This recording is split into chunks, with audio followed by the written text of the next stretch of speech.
नमस्कार, मी कविता संग्रस कन्हेरीकर, पॉयसी टेल्सची सदस्य. पॉयसी टेल्सच्या 5व्या वर्षगाठावर सर्व ॲडमिन टीम, सर्व पॉयसी टेल्सचे सदस्य आणि अनुपमा कडवाड यांचे खूप खूप अभिनंदन.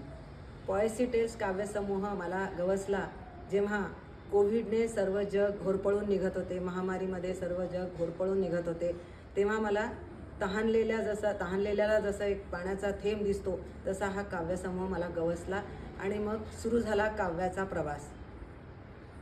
खूप छान वाटलं ह्या ग्रुपमध्ये येऊन मला आणि कविता स्फुरत गेल्या आणि लिहित गेले मी आणि अनुपमा कडवाडजींची मैत्री होत गेली आणि मग छान वाटलं ह्या समूहामध्ये. आता मी एक माझी कविता सादर करणार आहे 5व्या वर्षगाठावर. कविता माझी थोडीशी वेगळी आहे. म्हणजे जसं आता आपण कविता लिहायला एक कोपरा निवडतो, हॉलमधला म्हणा, खोलीमधला, वरंड्यातला किंवा बाल्कनीतला, तसं काव्य लिहायला एक कोपरा लागतो. जसा मनामध्ये एक कोपरा असतो आपला तसा. तर त्या कोपरा ह्या विषयावर मी ही कविता लिहिलेली आहे. कवितेचं शीर्षक आहे कोपरा.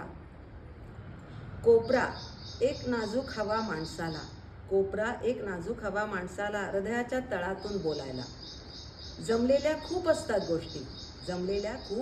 गोष्टी, चांगल्या वाईट, हसऱ्या रडक्या. एकसारखा दुसरा दिवस नसतो घडलेला, कोपरा एक हृदयाच्या तळातून बोलायला. खिडकीजवळची आवडीची खुर्ची, चहाच्या कपातून उगवणारी सकाळ. कित्येकदा निरखत बसते निसर्गाला, कोपरा एक हृदयाच्या तळातून बोलायला. कोणाला सांगणार हा प्रश्न जेव्हा येतो, अश्रूंना वाहण्याशिवाय मार्ग नसतो, महाराजांच्या रूपातील देवाला, कोपरा एक हृदयाच्या तळातून बोलायला. निश्चल अवीट